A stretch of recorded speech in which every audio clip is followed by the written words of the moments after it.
suis Véné Résonant, nous sommes très heureux d'être avec vous. C'est toujours un privilège de pouvoir passer ce moment avec vous. Et il y a des personnes non croyantes qui nous ont posé cette question. Et je tiens d'abord à les saluer de leur comportement parce qu'ils donnent un exemple aux croyants. C'est des gens dont on n'est pas d'accord, mais qui vous parlent avec amour, respect, sans émotion. Même quand on n'est pas d'accord, ils nous parlent. Ils ne prennent pas de distance parce qu'on n'est pas d'accord. En tout cas, merci encore à ceux. Et justement pourquoi nous avons pris le temps de répondre à leurs questions. Aujourd'hui, avec précipitation, parce que rien que l'attitude nous a touchés en fait. Et quand des gens posent des questions et qui même ils sont pas d'accord avec vous et vous respectent, c'est quelque chose d'impressionnant. En tout cas, merci à ceux-là. Et comme on leur a dit, dans la neutralité, nous allons répondre à cette question. Est-ce qu'un afro-descendant doit-il se convertir à l'islam?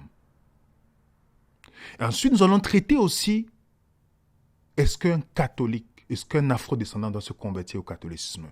Donc, nous allons essayer d'être le plus neutre possible. Et si c'est votre première fois sur cette chaîne, vous allez avoir le document de cette présentation. Il suffit simplement de vous inscrire dans notre page Telegram qui est à la description de cette vidéo. La description est épinglée. Vous vous abonnez et vous allez recevoir gratuitement. Véné Résonant n'est pas une dénomination ni une secte. Ici, on parle de tout sans émotion. On échange de tout. Et nous ne détestons personne, ni les musulmans dont on va parler dans cette... Parce qu'il y a les bons musulmans, il y a ceux qui ont un témoignage, il y a des bons adventistes, il y a les bons catholiques, il y a les bons partout. Donc, si parfois nous parlons dans nos vidéos de quoi que ce soit, ne vous sentez pas indexé parce que nous ne prenons la haine de personne. Nous faisons la différence entre un système religieux et les gens qui y sont adhérés. OK? Ceci étant dit, pour répondre à la question de nos chers amis agnostiques qui nous ont posé la question, est-ce qu'un afro-descendant doit-il se convertir à l'islam? Lorsque je discute avec beaucoup, je me rappelle dans un Uber, en discutant avec un afro-descendant qui, je pense, soit des Antilles, soit de l'Afrique, je ne sais pas, je n'ai pas posé cette question sur l'origine, parce que ce n'est pas ce qui m'intéresse quand je rencontre des gens. Et il me parlait le fait qu'il y a beaucoup de stars qui commencent à se convertir à l'islam. Il me cite des Noirs qui se convertissent à l'islam, parlant qu'ils fuient la religion des Blancs, parce que le christianisme, c'est les Blancs qui l'ont amené. Et c'est vrai qu'il y a un effet de mode. Vous allez voir Nicolas Nelka qui a changé de nom. Bon, il a son nom musulman, Abdul Salam Bilal. Si vous connaissez, voilà, il s'est converti à l'islam. Il y a beaucoup de stars, footballeurs qui sont convertis à l'islam, qui partent au djihad, faire le hajj, à la Mecque. Vous avez beaucoup. Et l'une des choses qui donne comme argument, c'est qu'il y a beaucoup de personnes, ces gens ne peuvent pas se tromper. Ces gens-là se convertissent à la bonne religion. Vous avez Maître Gims aussi. Vous avez aussi cette champion kickboxing, Cédric Doumbé, et qui s'est converti, qui raconte plusieurs fois, à chaque fois, il parle toujours de sa conversion en l'islam, comment l'islam c'est la religion de la paix, toutes ces choses. J'étais croyant. Alors, je dirais pas très croyant, parce que bon, on n'est jamais très croyant. Je dirais que j'étais croyant. Et puis, ça s'est passé pendant le confinement. C'était une phase où je voulais vraiment, on va dire, je voulais me marier. Je voulais me marier, je me disais, j'ai envie de me marier, j'ai envie de trouver quelqu'un avec qui j'ai envie de faire ma vie, quelqu'un de sérieux, quelqu'un de bien. Et souvent, entre jeunes, comme ça, on dit, oh, je cherche une halal. Je cherche une fille bien, une halal, dans le jargon, dans l'argot. Et puis, je me souviens, j'étais avec mon préparateur physique. Et vous savez, des fois, quand on est entre garçons, on parle un peu, on parle de filles, on parle un peu de tout. Et je lui disais, ah, moi, il me faut une halal, il me faut une fille bien. Et il me disait, oui, mais Cédric, tu veux une halal, mais tu fais du haram. En gros, de l'illicite. Tu fais de l'illicite, c'est-à-dire tu veux une fille bien, mais tu proposes pas des choses bien quand même. Et cette phrase, elle a résonné dans ma tête. Et puis est venu le confinement. Et je me disais, mais il a raison. Comment je peux demander à Dieu quelque chose de bien, alors que moi, je lui présente des choses qui sont pas bien. Donc je demande le bien et je présente le mal finalement. Et puis je me suis dit, non, il faut que je le mérite. Pourquoi j'aurais moi une fille bien, alors qu'il y a d'autres personnes qui se comportent mieux que moi et qui méritent des filles bien. Et puis je me suis dit, je vais arrêter les bêtises. Je vais arrêter de sortir, je vais arrêter de parler à plein de filles, je vais arrêter de me comporter mal finalement. Et j'ai décidé de bien me comporter. Je me suis dit, mais comment être un bon chrétien? Et j'ai commencé à lire un peu plus la Bible, à me renseigner, comment être un bon chrétien. Je sais que par exemple dans la Bible, on ne mange pas de porc. Je sais que les juifs aussi ne mangent pas de porc. Et je sais que les musulmans ne mangent pas de porc. Je me disais finalement, mais elles se ressemblent beaucoup ces religions-là. Et j'ai commencé à faire mes recherches. Je me suis dit, bon, vu que je suis un peu perdu, je ne sais pas quelle est la vraie religion, la fausse religion, ou peut-être que c'est aucune des trois finalement. Peut-être que la religion a été inventée par les hommes comme ça pour se rassurer tout simplement. Mais par contre, j'étais convaincu que Dieu existait. Ça, je suis persuadé que Dieu existe. Maintenant, les religions, les livres, finalement, qui a écrit ces livres? Je me posais plein de questions, comme tu peux t'en douter. Et j'ai commencé mes recherches. Je me suis dit, déjà, ce qui est sûr, c'est qu'on va prendre ce qu'il y a dans les trois religions. L'alcool, le porc, tout ce qui est dans les trois religions, déjà, comme ça, moi, je suis sûr que je ne fais pas d'erreur. Et puis, quand j'ai commencé mes recherches pendant le confinement, dont seul, et ça, je suis fier quand je raconte ça à ma mère, parce que ma mère, elle avait beaucoup peur que je me sois fait influencer par des amis, comme toutes les mamans peuvent penser. Et du coup, je lui dis non, c'était pendant le confinement, j'étais seul à la maison, donc j'avais beaucoup de temps. Je faisais pas de jongle avec des papiers toilettes, et moi, je faisais mes recherches sur Internet, dans des livres, dans la Bible, etc. Et puis finalement, je me suis rendu compte qu'en fait, mais non, en fait, ces trois religions, elles se ressemblent finalement. Elles ont un seul patriarche, qui est Abraham, qu'on connaît tous, Ibrahim, peu importe dans quelle langue on le nomme. Et puis c'est ça qui m'a amené à l'islam, en fait. Finalement, quand on embrasse l'islam, on n'est pas lésé. Parce que celui aujourd'hui qui est juif, il ne croit pas en Jésus, il ne croit pas en Mohamed. Celui qui est chrétien, il croit en Jésus, mais il ne croit pas en Mohamed. Et finalement, celui qui est musulman, il croit en tous les prophètes. Et c'est là où j'ai vu comme un... Je décrirai toujours cette scène où l'enquêteur, il est là dans son bureau du FBI et ils sont en train de chercher le suspect. Il y a plein de photos, plein de dessins, de maps, de cartes sur le mur. Et puis d'un coup, il regarde et là, il comprend. Et ça m'a fait exactement ça. On fait beaucoup la comparaison. Vous avez compris la raison pour laquelle il s'est converti à l'islam. Et c'est trop léger en fait comme argument. Mais à cause de lui, il a influencé beaucoup de nous. Déjà, s'il connaissait que le Abraham décrit dans l'islam n'est pas le Abraham décrit dans la Bible, ni chez les Juifs, il ne se convertirait pas à l'islam. Mais comme l'islam se sert de l'ignorance des personnes pour pouvoir les amener à la conversion. Beaucoup se sont aussi convertis à cause de Malcolm X. Or, Malcolm X qui luttait contre la ségrégation raciale, s'opposait aux Blancs. Alors, si Malcolm X s'est devenu musulman, il a influencé beaucoup de jeunes, beaucoup de personnes. Okay? Même certains leaders afrodescendants qui défendent la cause des Noirs, comme Kémy Séba, il était dans la National Islam, dont l'une des personnes qui l'inspirait, c'est Malcolm X. Vous avez de plus en plus de jeunes entiers. Je suis allé en Martinique, en Guadeloupe, il y en a de plus en plus de jeunes entiers qui sont convertis à l'islam. Ok? Et ils le disent. Il y a même des journaux. Il dit, j'ai toujours cru en Dieu. Et se souvient Omar, il a changé son nom. J'ai reçu une éducation religieuse catholique, j'allais à la messe, mais à un moment donné, je ne me suis pas reconnu dans le christianisme, je me suis posé des questions essentielles sur le sens de la vie, de la mort. C'est à partir de là que j'ai commencé à m'intéresser à l'islam. Vous comprenez déjà, j'avais dit que non seulement il ne connaît pas le vrai christianisme, parce qu'il confond le christianisme et le catholicisme, mais il s'est converti. Vous voyez ça? Donc, il y a beaucoup de ce phénomène. Mohamed Ali est l'un des plus grands qui a impacté beaucoup de personnes. Vous voyez, les grands sportifs noirs qui se convertissent à l'islam, les gens aussi qui le prennent pour référence. Mohamed Ali, dans le mouvement d'émancipation des esclaves, il a voulu changer de nom. Oui, Mohamed Ali. Il a dit, moi je ne veux plus avoir le nom de mon bourreau blanc. Écoutez bien, son nom c'était Cassius Clay. Maintenant, il est devenu Mohamed Ali. La seule raison, je ne veux plus porter le nom de mon bourreau. Ok? Mais il a porté le nom de qui? Il a choisi le nom de Mohammed. Ok? Donc, dans le journal, c'est en 1965, âgé de 22 ans, Cassius Clay annonce sa conversion à l'islam. Il abandonne son nom d'esclave pour celui de Mohammed Ali. Ok? Et il le dit bien. Je porte le nom de mon prophète. Je ne souhaite pas que l'on marche dessus. C'est lorsqu'on voulait mettre son nom sur le boulevard de Hollywood. Il a dit qu'il ne veut pas qu'on mette son nom parce qu'il porte le nom de son prophète. Je vous dis bien, remarquez bien l'introduction que je viens de donner.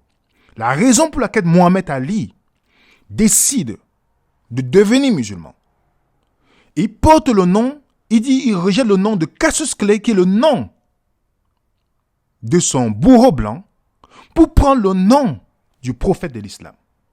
Alors la question qu'on doit se poser, le prophète de l'islam n'était-il pas, est-ce qu'il était esclavagiste? Puisque Mohammed Ali laisse un esclavagiste pour prendre le nom de Mohammed.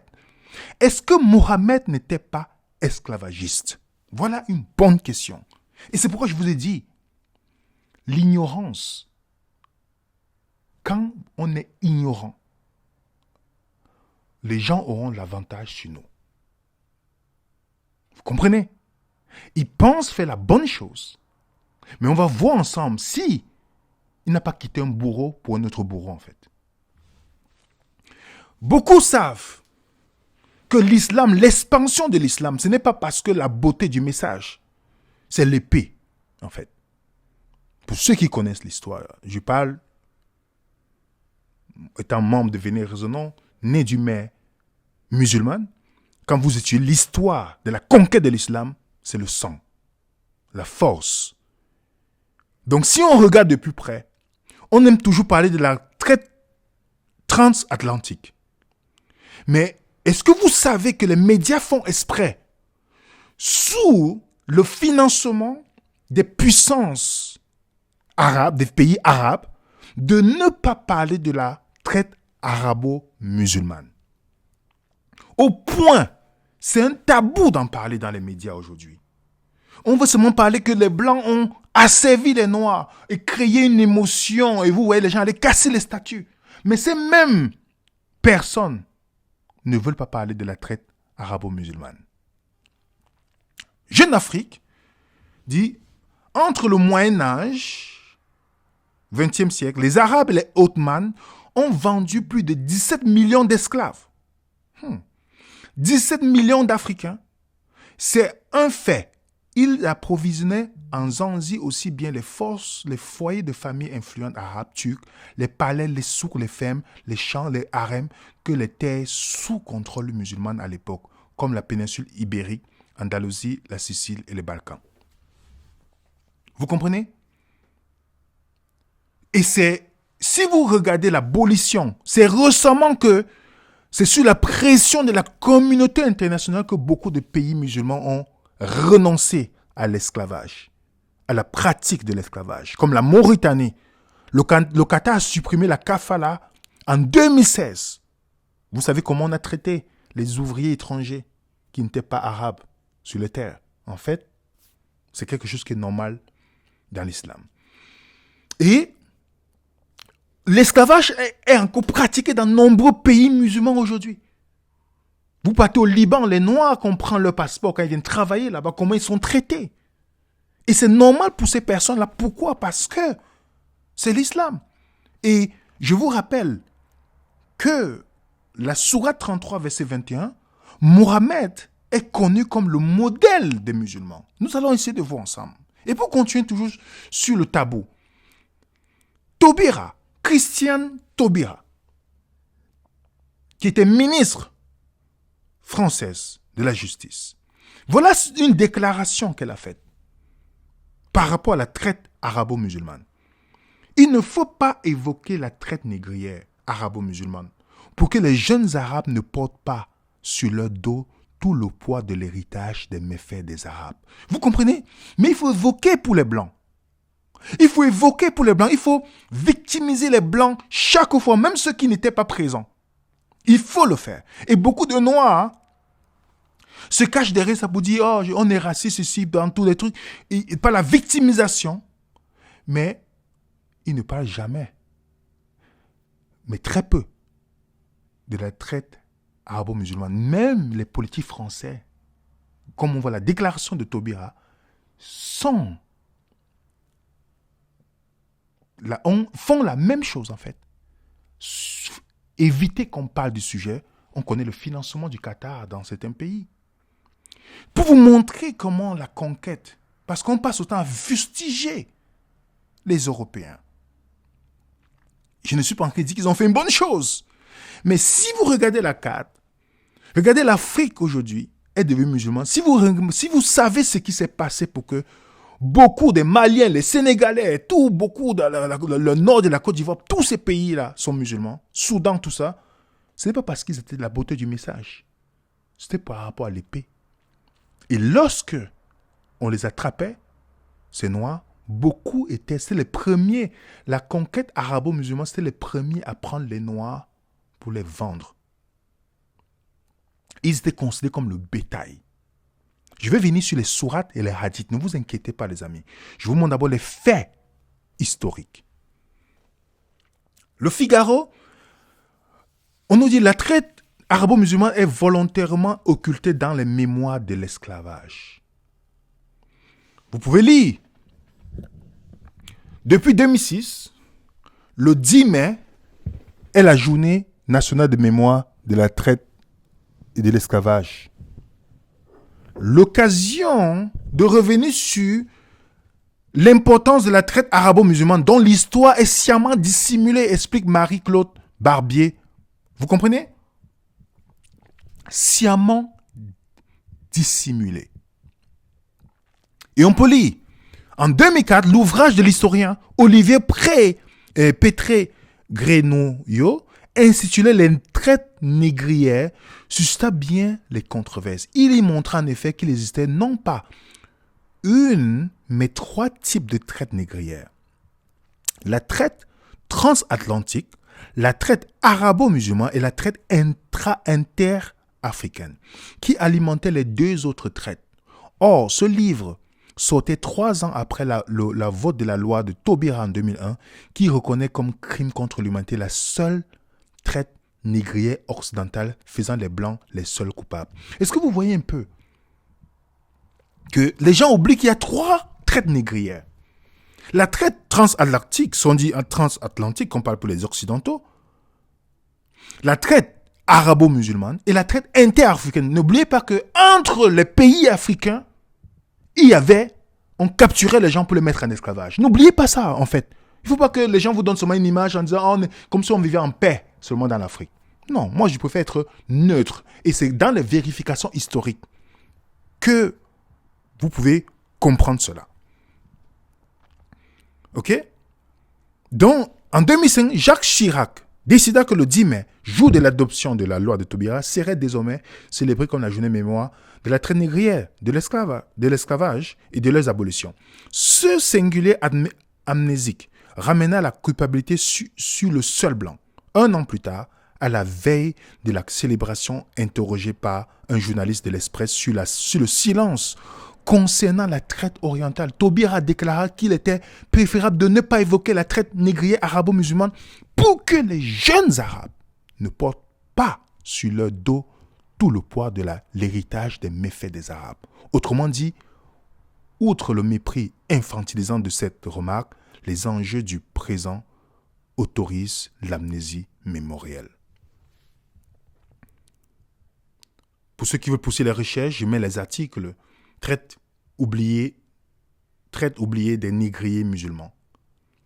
Et si vous voulez pousser plus loin, on dit la traite négrière est logiquement associée au trafic transatlantique à partir de l'Europe et des Amériques, qui a conduit à la déportation de 11 millions d'Africains en Amérique. Il faut aussi compter avec 2 précédents. D'abord, les traites internes destinées à satisfaire les besoins de main-d'œuvre de l'Afrique noire précoloniale. Les Africains qui vendaient les Africains. Ça, c'est quelque chose que les gens ne savent pas. L'autre, si on applique les méthodes de Patrick Manning, au moins 14 millions de personnes. Ensuite, les traites orientales qui alimentaient en esclavage en esclavage noir le monde musulman et les régions en relation avec les circuits commerciaux. Ces traites sont mal connues et difficiles à chiffrer. Selon l'historien américain Ralph Austin, le meilleur spécialiste de la question, 17 millions de personnes auraient été déportées par les négriers musulmans entre 650 et 920. Au total, les traites orientales seraient donc à l'origine d'un peu plus de 40% des 42 millions de personnes déportées par l'ensemble des traites négrières et constituent ainsi le plus grand commerce négrier de l'histoire. Pourtant, mis à part certains travaux, dont ceux de François Renaud, le sujet est à peine effleuré par des chercheurs, vous comprenez, français. Il existe en effet une tendance à dédramatiser le rôle et l'impact des traites orientales, à minimiser la dureté. Cette légende dorée de la traite orientale est d'abord une forme de réaction à la légende noire, véhiculée par l'explorateur européen de la fin du 19e siècle, dans le but d'abolir la traite en Afrique, ont parfois exagéré, noirci les réalités des traites orientales. Donc vous voyez les amis, si vous voulez compter en nombre ce que la traite transatlantique est comparée avec la traite arabo-musulmane, je ne suis pas en train de hiérarchiser quoi que ce soit, mais ils ont fait pire. Puisqu'il y avait les opérations de castration en fait pour qu'ils ne se reproduisent pas. C'est pourquoi on ne trouve pas assez de traces de noirs dans les pays arabo-musulmans. On trouve cela en Amérique, au Brésil, mais on ne trouve pas dans les pays arabo-musulmans. Il y avait les marchés d'esclaves, même quand on abolit l'esclavage au Maroc. Dans plusieurs... Et c'est étonnant que l'Arabie Saoudite soit le dernier pays à avoir aboli l'esclavage. La terre de l'islam, entre guillemets. La tribune disait, l'esclavage n'a jamais cessé d'exister, même dans les pays les plus modernes du monde arabe. Vous comprenez ça? Ça n'a jamais cessé. Et vous savez récemment comment on a vendu les Noirs en Libye. On ne parle pas du 19e siècle, là. Vous pensez que c'est quoi? Sur quoi ces gens se basaient? Sur le livre saint et la vie du prophète de l'islam.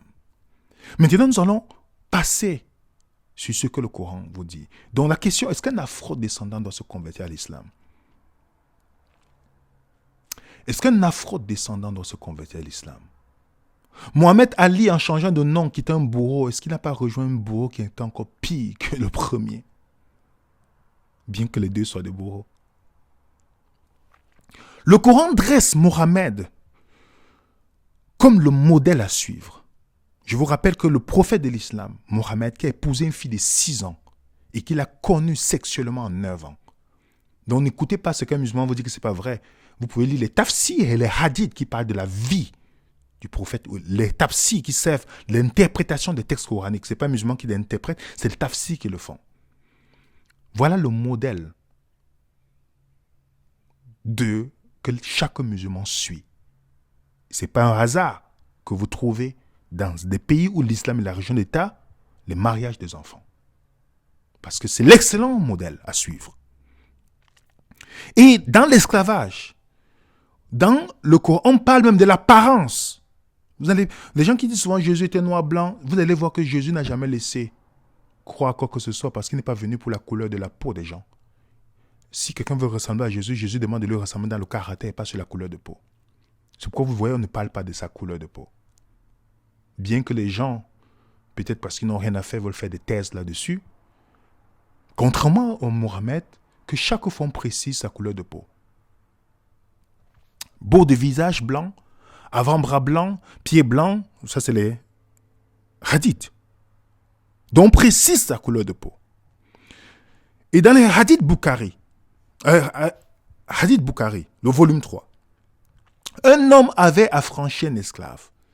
Il ne possédait rien d'autre. Les hadiths, ça c'est le hadith le plus unanime dans l'islam sunnite. Le prophète annula l'affranchissement et il lui vendit l'esclavage. Vous comprenez? Un homme avait affranchi un esclave. Il ne possédait rien d'autre. Le prophète annule Remarquez bien. Il vient annuler, au lieu de libérer, il vient annuler et lui vend un autre esclave. Donc, Mohamed a pratiqué quoi? Il avait le pouvoir puisque c'est lui qui gouvernait dans ce temps-là.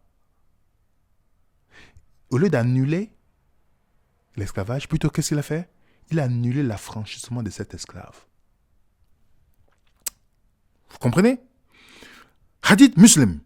Un esclave vint jurer fidélité à l'apôtre d'Allah et que la paix soit sur lui. En migration, le saint prophète ne savait pas qu'il était esclave. Vint alors son maître et demanda à le récupérer. Alors l'apôtre, que la paix soit sur lui, dit, vends-le-moi. Il acheta contre 2 esclaves noirs. Vous avez compris? Mohamed possédait les esclaves. Donc Mohamed Ali, vous voyez comment l'ignorance peut amener quelqu'un à faire quelque chose pensant qu'il est un héros. Hadith el-Bukhari. Je vins et j'aperçus l'apôtre d'Allah était dans une mansarde. Un esclave noir de l'apôtre Allah se tenait au sommet de l'escalier. Il avait les esclaves noirs. Donc tous les martyrs, tous les Mohamed Ali, Malcolm X qui voulaient fuir la religion des Blancs, ils suivent encore la religion d'un bourreau en fait.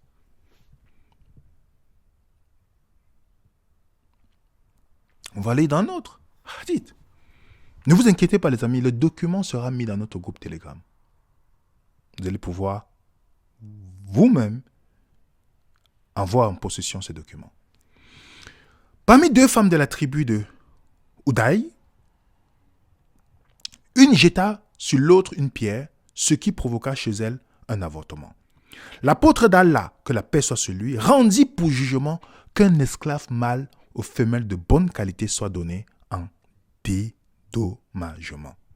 Donc l'esclave en dédommagement, ça veut dire que c'est un objet en fait. Vous comprenez? Hadith Muslim.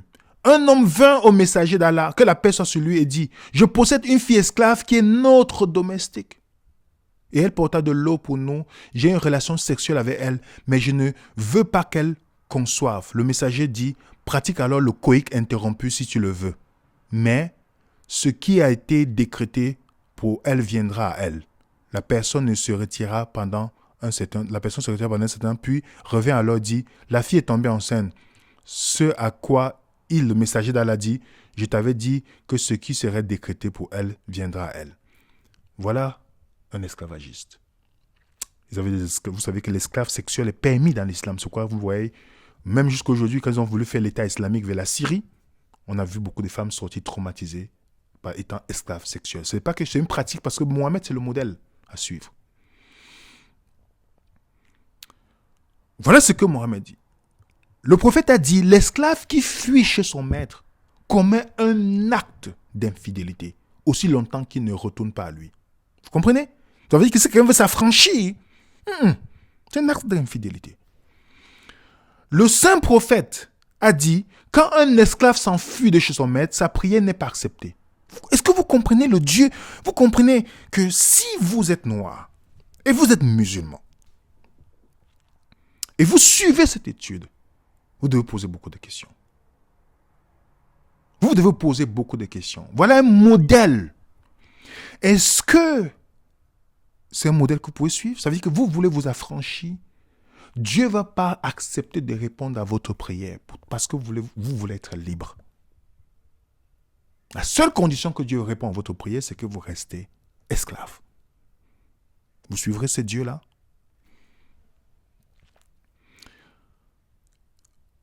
Anna bin Malik rapporte, le messager d'Allah était en voyage, il avait un esclave noir appelé Anjaza. Il avait un esclave noir. Les Arabes, voilà ce que Al-Tabari, c'est quelqu'un de très respecté dans l'islam. Al-Tabari. Et voilà ce qu'il dit. Les Arabes sont le peuple le plus noble de la lignée et le plus important, le meilleur des œuvres. Nous avons été les premiers à répondre à l'appel du prophète. Nous sommes les assistants d'Allah, les observateurs de son messager. Nous combattons les gens jusqu'à ce qu'ils croient en Allah. Celui qui croit en Allah et à son messager a protégé sa vie et ses biens contre nous. Quant à celui qui ne croit pas, nous combattrons toujours dans la cause Allah. Le tuer est une mince affaire pour nous. Ça, je vous dis, pourquoi est-ce que les Arabes pensent qu'ils sont les meilleurs? Pourquoi? Pas parce qu'ils sont meilleurs, mais parce qu'on a mis dans leur esprit que, par l'ignorance, vous savez, en acceptant l'islam, voilà, beaucoup ne se posent pas les bonnes questions. Ils sont les meilleurs. D'où traiter les Noirs, c'était quelque chose de normal. Ok? Il y a Hamad ibn Habib Suleiman, le compagnon de Sanoum, a dit « Quiconque dit que le prophète était noir doit être tué. » Quiconque dit que le prophète était noir doit être tué. La couleur noire est toujours associée à quelque chose de très négatif dans l'islam. Je vais vous montrer on a parlé des hadiths, n'est-ce pas? Maintenant, je vous montre le Coran. Déjà, un musulman sunnite ne peut pas rejeter le Coran, les hadiths. Parce que sans les hadiths, il ne peut pas savoir combien de fois il devait prier. Il y a beaucoup de choses qu'il ne peut pas savoir sans les hadiths. La sourate 16. Dieu a favorisé les uns d'entre vous par rapport aux autres. Vous comprenez ça? La couleur de peau, les dons. Ceux qui ont été favorisés ne sont nullement disposés à donner leur portion à ceux qu'ils possèdent de plein droit esclaves. Vous comprenez ça, les amis?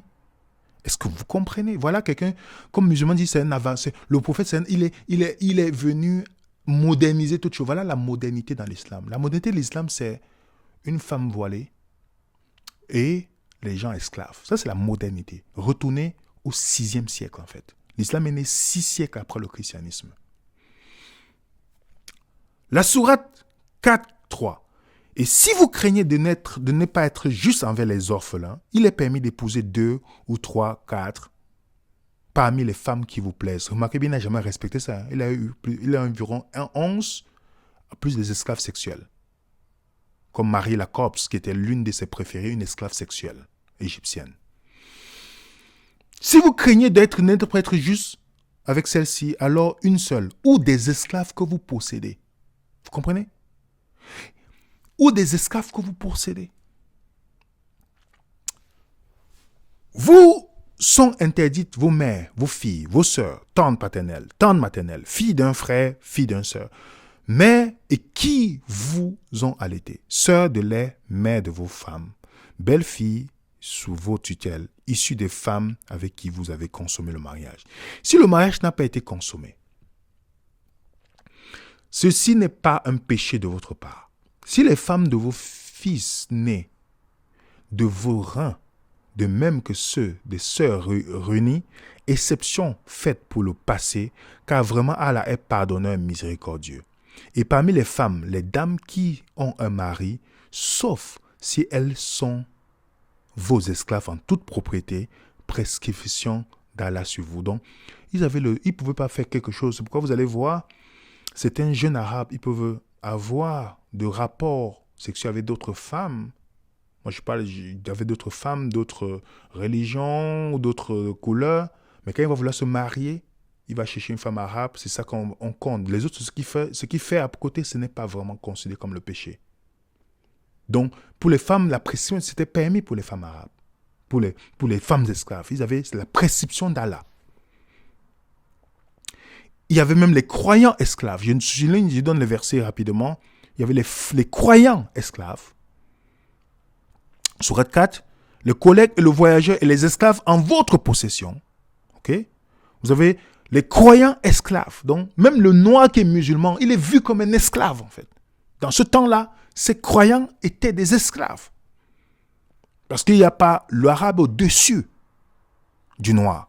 Je vous montrerai tout à l'heure. Esclave, remarquez dans la sourate 2, il dit, oh les croyants, vous, on vous a prescrit le talion au sujet des tués. L'homme libre pour l'homme libre, l'esclave pour esclave, femme pour femme. Donc remarquez bien, esclave pour esclave. Voilà celui qui a apporté le message moderne. Bienheureux sont certes les croyants, ceux qui sont humbles dans le salat, donc ceux qui sont humbles dans la prière, et qui se détournent des futilités et qui s'acquittent de la zakat, c'est-à-dire voilà, comme la dîme, voilà, ou un don quand tu fais des personnes, tu donnes le don à des personnes, et qui préservent leur sexe à tout rapport, si ce n'est qu'avec leurs épouses ou les esclaves qu'ils possèdent. Car là vraiment, on ne peut les blâmer, alors que ceux qui cherchent au-delà de ces limites sont des transgresseurs. Sourate 3. Le jour, ça c'est le jour, ça dit le jour dernier. Remarquez bien, hein, j'ai souligné exprès. Le jour dernier, le jugement dernier, certains visages deviendront blancs, certains visages deviendront noirs. Quant à ceux dont le visage devient noir, on leur dira, avez-vous métreux après votre croyance, alors vous goûterez la punition pour ceux que vous rejetez. Qui sont ceux qui partent dans la punition? C'est ceux qui ont le visage noir.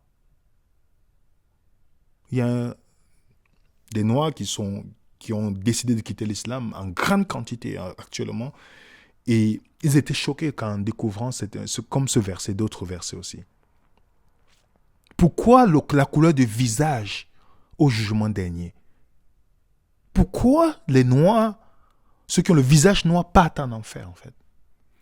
Et dans la Sunna, voilà ce qui est écrit. Je vais essayer de traduire pour vous en français. Abu Darda a rapporté que le messager d'Allah avait dit, ce qui est souligné là, je le traduis. Allah a créé Adam et lui a frappé l'épaule droite et a fait sortir sa progéniture blanche comme des petites fourmis. Il a frappé son épaule gauche et a fait naître sa progéniture noire comme si elle était du charbon de bois. Puis il dit au groupe à droite, au paradis je m'en fiche. Et il dit au groupe à gauche, au diable je m'en fiche. Vous avez compris? Donc Allah a donc créé les noirs spécialement pour l'enfer. C'est pourquoi quand un musulman possède dans l'esclavage, au temps de l'esclavage, un noir, il le faisait vivre l'enfer parce qu'il a été fait pour l'enfer en fait. Vous comprenez? Ils ont été faits pour l'enfer. Pour l'enfer. Le noir est mal vu. Ne tombez pas dans le piège qu'un musulman. Il y a les bons musulmans qui ont un brin d'humanité qui se rencontrent parce qu'ils ne connaissent pas le Coran. Ok? Mais dans ceux qui sont dans la pratique, dans les pays où l'islam est la religion d'État, vous allez comprendre, lisez les reportages sur le Liban, sur l'Arabie Saoudite, sur le Qatar. En Tunisie, récemment, vous avez vu ce que le Premier ministre a dit, ou c'est le Premier ministre qui a dit sur les Noirs, au point d'aller commencer à arrêter les Noirs pour les lyncher dans la rue. La sourate 24, 33, ceux de vos esclaves qui cherchent un contrat d'affranchissement, concluez ce contrat avec eux si vous reconnaissez du bien en eux. Donc si Allah voulait abolir l'esclavage, il devait juste dire, il faut abolir. Vous comprenez? Donc, un noir qui se convertit à l'islam, s'il connaissait l'histoire, la souffrance de tous les noirs, tout ce qu'ils ont vécu, il ne se convertirait jamais, il ne s'intéresserait même jamais à cette religion. Beaucoup se sont convertis parce qu'ils ont épousé une femme arabe, en Occident, pas dans les pays arabes, ça c'est pas... Vous voyez? Et si vous partez même chez les grands intellectuels musulmans, comme Ibn Khaldoun, un penseur dans l'islam, voilà ce qu'il déclare. C'est l'un des grands penseurs dans l'islam. Il dit, les nations nègres sont en règle générale dociles à l'esclavage parce qu'elles ont des attributs tout à fait voisins à ceux des animaux les plus stupides. Vous avez entendu ça? Est-ce que vous avez entendu? C'est un historien, grand philosophe, sociologue arabo-musulman. Ibn Khaldoun. Donc, quand quelqu'un se pose la question, est-ce qu'un afro-descendant doit-il se convertir à l'islam?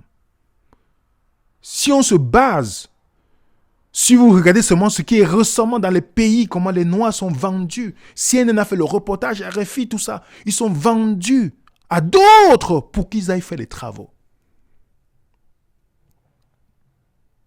Vous comprenez, les amis? Voilà une question qu'on vous devez vous poser. Personne ne protège les Africains, alors chacun peut faire son marché. C'est récent, on ne parle pas du 19e siècle là. Pourquoi? Parce que le prophète de l'islam avait les esclaves. Même les esclaves sexuels. Même en Mauritanie jusqu'à aujourd'hui, il y a encore de l'esclavage. Donc partout où l'islam est une religion d'État, vous verrez l'esclavage. Si l'islam prend la possession d'un pays, l'esclavage va être rétabli parce que c'est une chose normale. Tidiane Diaye,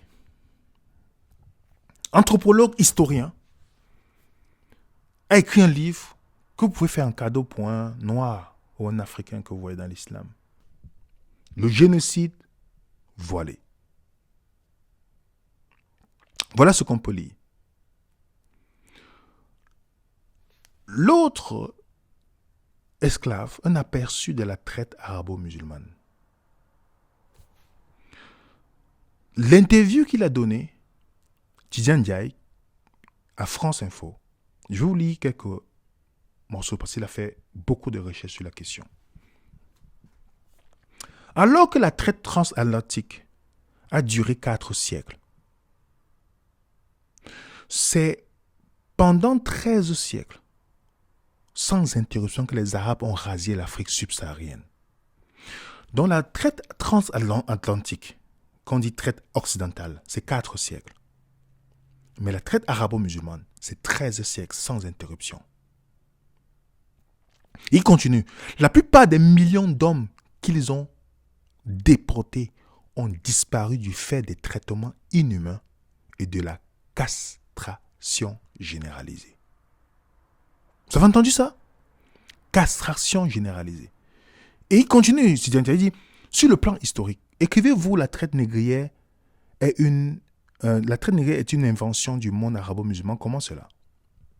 Il dit, j'ai l'habitude de rappeler que mon travail ne cherche à communautariser ni l'histoire ni les mémoires, ce qui serait la porte ouverte à une hiérarchisation victimaire, dont une approche dénuée de tout caractère scientifique. Par conséquent, pour ce qui nous intéresse ici, puisque j'ai titré l'ouvrage Le génocide voilé, faisant allusion à la castration massive que subissaient les captifs africains au cours de la traite arabo-musulmane, je n'ai pas oublié de rappeler d'abord que les premières victimes de cette calamité furent les slaves, et que les Vénitiens et les Marseillais allaient rasier en Europe centrale et orientale pour vendre aux notables du monde arabo-musulman. Cela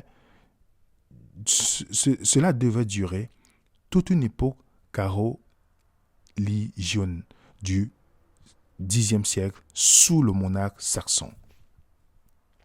Et il continue.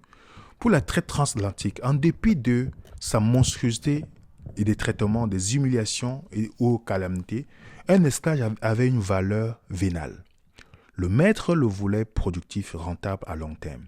Le but n'était donc pas l'extermination d'un peuple malgré la querelle sémantique opposant certains chercheurs à ceux qui veulent qualifier ce crime contre l'humanité de génocide. Pour la traite transatlantique, en dépit de la monstruosité des traitements, des humiliations, autres calamités, un esclave avait une valeur vénale. Le maître le voulait productif, rentable à long terme. Le but n'était donc pas l'extermination d'un peuple malgré la querelle sémantique opposant certains chercheurs à ceux qui veulent qualifier ce crime contre l'humanité de génocide, alors que, pour ce qui est de la traite arabo-musulmane, plus que le crime des Occidentaux, les Arabes ont rasé l'Afrique subsaharienne pendant 13 siècles. La plupart des millions d'hommes qu'ils ont déportés ont presque tous disparu du fait des traitements inhumains, de l'infanticide, de la castration généralisée, pour qu'ils ne fassent pas souche dans le monde arabo-musulman. Il faut dire qu'à partir du moment où l'Afrique noire devenait leur principale source d'approvisionnement en esclaves, dans l'inconscient collectif des Arabes, l'homme noir devenait aussi symbole ou synonyme de servitude. et sa couleur de peau serait même associée à un déni d'islam, alors que cette religion, comme toutes les autres, a hérité du joug de l'esclavage. Vous comprenez, les amis? Il continue. Mais des érudits respectés, très écoutés dans le monde arabo-arabe, allaient interpréter les textes sacrés pour justifier et perpétuer la traite et l'esclavage des Noirs, ainsi bien que les chercheurs européens de l'anthropologie physique n'élaborent au XIXe siècle des théories raciales fantaisistes que l'on sait. Dans le monde arabe, on avait déjà figé dans le temps et dans la manière presque irréversible l'infériorité de l'homme noir. Ce qui explique sans doute que les traitements inhumains, la mutilation généralisée des captifs de noirs étaient acceptés et passaient pour un moyen commode pour empêcher que les animaux ne prolifèrent sur les lieux de déportation. Le résultat est que de nos jours, ils ont presque tous disparu en Turquie, au Yémen, en Irak. On en trouve très peu au Maghreb et en Arabie Saoudite. On arrive ainsi à une évaluation proche de 17 millions de morts ou déportés, dont la plupart étaient des survivants castrés par les Arabes. Force est donc de reconnaître que cette traite arabo-musulmane fut un véritable génocide du peuple noir par razzia sanglante, massacre, castration massive. À titre de comparaison, si de nos jours près de 70 millions de descendants métis africains peuvent le continent américain, des États-Unis au Brésil, passant par les îles Caraïbes, seule une infime minorité de Noirs ont pu survivre en terre arabo-musulmane. Je ne sais pas si vous voyez ce que le travail que Tiziani a fait, historique qu'il a fait, c'est incroyable, les amis. Comment le noir est traité en suivant juste le modèle de Mohammed. Et il continue dans l'interview qu'il donne. Tiziani, il dit, bien qu'il n'existe pas de degré dans l'horreur, ni de monopole de la cruauté, l'on peut soutenir sans risque de se tromper que le commerce négrier des expéditions guerrières provoquées par les Arabes musulmans fut pour l'Afrique noire tout au long des siècles bien plus dévastateur que la traite transatlantique. De même, une islamisation de nombreux pays négro-africains, tout ce que cela engendrait, comme les djihad, n'en fut pas moins la source d'innombrables implosions. On lui pose la question, mais pourquoi la traite arabo-musulmane était si peu connue et étudiée, sinon occultée? Il dit, en effet, cette traite, il est difficile de ne pas qualifier de génocide du peuple noir par massacre, razzia sanglant, puis castration massive. Chose curieuse, très nombreux sont ceux qui souhaiteraient le voir recouvert à jamais du voile de l'oubli. Souvent, au nom d'une certaine solidarité religieuse, voire idéologique. C'est comme un pacte virtuel scellé entre les descendants des victimes, dont les Africains qui se convertissent à l'islam, et ceux des bourreaux, qui aboutit à ce déni. L'entente tacite est bien réelle, parce que dans cette sorte de syndrome de Stockholm à l'Africain, vous savez, le syndrome, ça veut dire que quand tu aimes ton bourreau, c'est ce que quand un noir est musulman, il aime son bourreau en fait. L'arabo-musulman et africain converti s'arrangent sur le dos de l'Occident. Les descendants des victimes sont devenus des obligés, amis, solidaires des descendants des bourreaux, sur qui ils décident de ne rien dire. Ce silence ou la sous-estimation du mal arabe permet de mieux braquer les projecteurs uniquement sur la traite transatlantique. Ceci, comme un ciment réalisant la fusion des Arabes et la population négro-africaine, longtemps victime solidaire et du colonialisme occidental. Vous voyez ça, les amis? Il y a une forme de solidarité, de minimiser. On voit les Africains qui se convertissent dans l'ignorance totale, étudiant a conclu en disant, alors que les lettres et autres intellectuels arabo-musulmans tentent de faire disparaître jusqu'au simple souvenir de cette infamie, comme si elle n'avait jamais existé, peut encore se comprendre. Ces dernières ne se décident toujours pas à regarder leur histoire en face et à débattre avec leurs compatriotes. Ce qui explique que ce pan de l'histoire de l'humanité reste encore profondément enfoui dans la mémoire coupable de ces peuples qui en sont responsables. En revanche, il est difficile de comprendre l'attitude de nombreux chercheurs, même d'Africains américains qui se convertissent de plus en plus à l'islam, qui n'est pas toujours très saine et fortement animée par une sorte d'autocensure, comme si évoquer le passé négrier des arabo-musulmans revenait à essayer de minimiser la traite transatlantique. C'est ainsi qu'un voile de silence a longtemps recouvert cette sombre page de notre histoire commune, parce qu'on y observe une étrange amnésie, même de la part de l'élite noire. Elles ont du mal à passer d'une vision mémorielle, affective de ce génocide, pour des raisons solidaires religieuses, à tout simplement une approche distancée et scientifique de l'histoire qui, elle, ne traite que des faits avérés, comme c'est le cas pour la traite transatlantique. Voilà pourquoi le but de mon travail à travers cet ouvrage est tout simplement de lever le voile sans complaisance sur cette sombre page de notre histoire commune, pour éviter aussi que le travail de mémoire engagé sur les traites négrières, plus généralement sur le martyre des peuples noirs, ne continue que dans un sens hypocritement sélectif en braquant uniquement les projecteurs sur le crime occidentaux, car à mon sens, par une approche, la démarche historique ne saurait en aucun cas être éclairée. Donc vous comprenez qu'il y a une volonté. Quand vous parlez avec un Africain, j'ai parlé avec un Africain, et quand je lui parlais de ça, il était tellement choqué. Il ne voulait pas qu'on continue la conversation. À cause de cette solidarité, en fait, de la religion. Et quand vous entendez, moi je parle en tant que je suis originaire d'Afrique. Quand vous entendez, quand il parle du christianisme en disant que c'est la religion des Blancs, en fait, je ris, quand il parlait, je ris, je dis, mais l'islam, c'est quoi en fait? Déjà, c'est même pas d'abord vrai. On a déjà fait une vidéo là-dessus. Mais l'islam, c'est une religion. Quand le fait que tu deviens musulman, le fait que tu dises que les chrétiens ont participé à l'esclavage, je ferai une vidéo pour les gens confondent le catholicisme qui a participé à l'esclavage. Ceux qui ont participé pour l'abolition de l'esclavage, ceux qui ne le savent pas, c'est le protestantisme.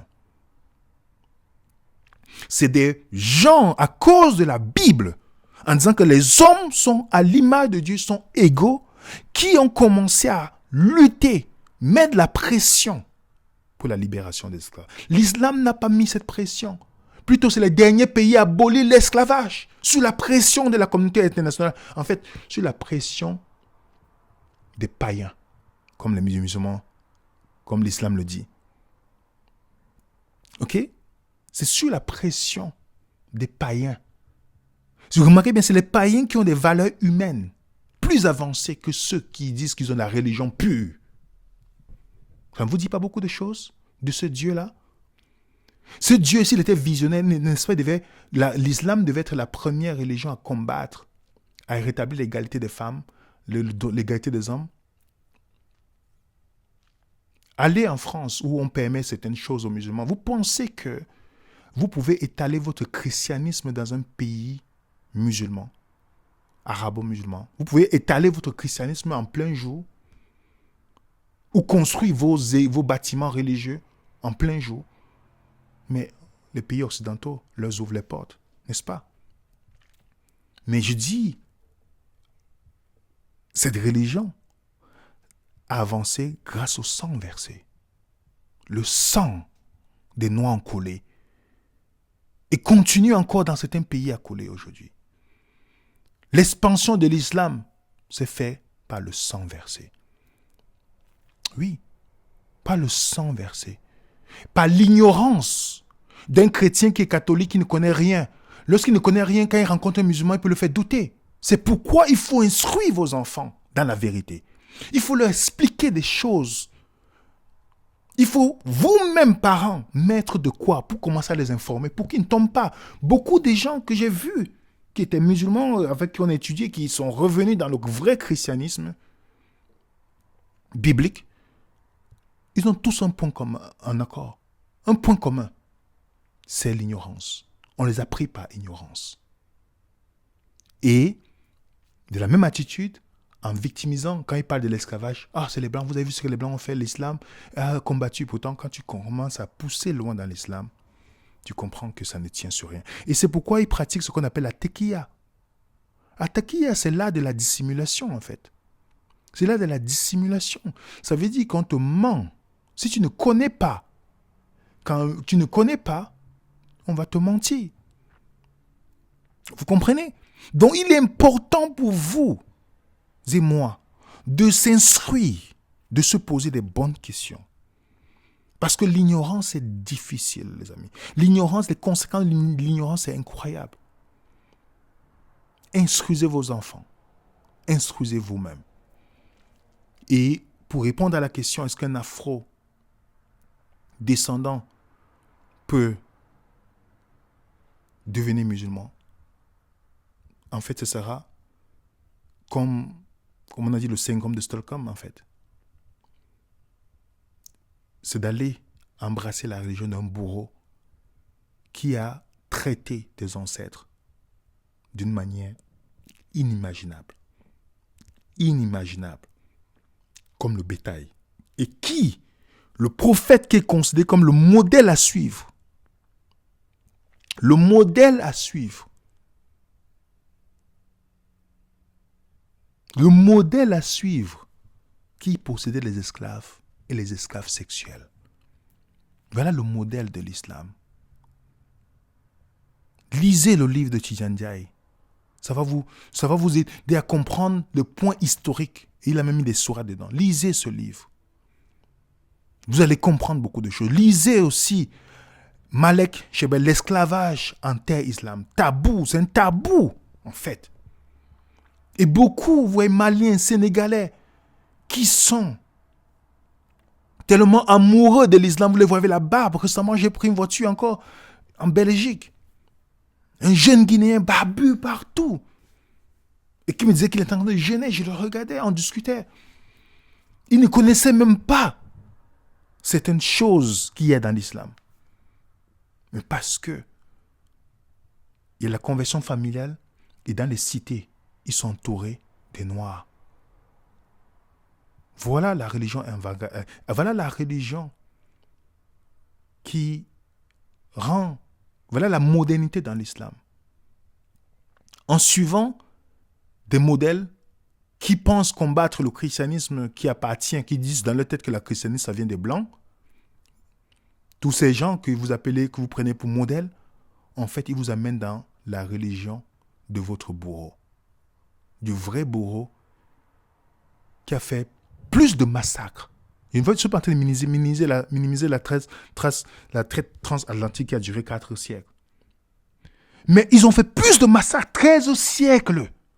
Et de massacres, les amis.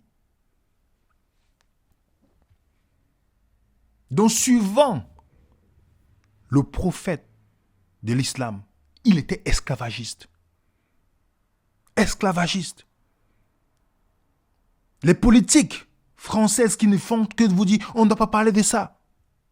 La solidarité économique, le Qatar finance, l'Arabie se finance pour occulter l'histoire, pour occulter le sang versé, pour occulter comment on a traité les gens comme des animaux.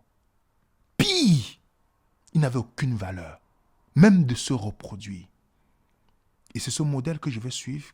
Voilà le modèle que un supposé Dieu donne à l'humanité. C'est lui que je veux suivre. Est-ce que c'est lui? Déjà, la couleur noire, comme on a lu tout à l'heure, n'est pas acceptée dans le ciel. D'après ce qu'on a lu. Donc si nous voulons répondre à la question simple, est-ce qu'un afrodescendant doit-il se convertir à l'islam? Non.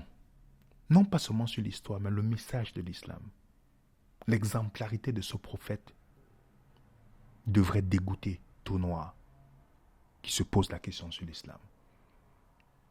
Et c'est une des raisons pour laquelle, né d'humaine musulmane, en comprenant l'histoire, j'ai commencé à m'éloigner de plus en plus. À éloigner l'islam dans ma vision comme une option d'adhésion.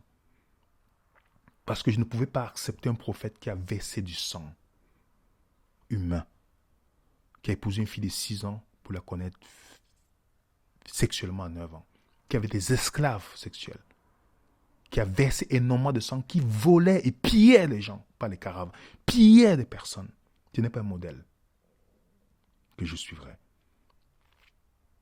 Et encore pire, le traitement qu'il accordait à tous les afro-descendants, et tous les noirs qu'ils capturaient, qui n'étaient considérés que comme des animaux.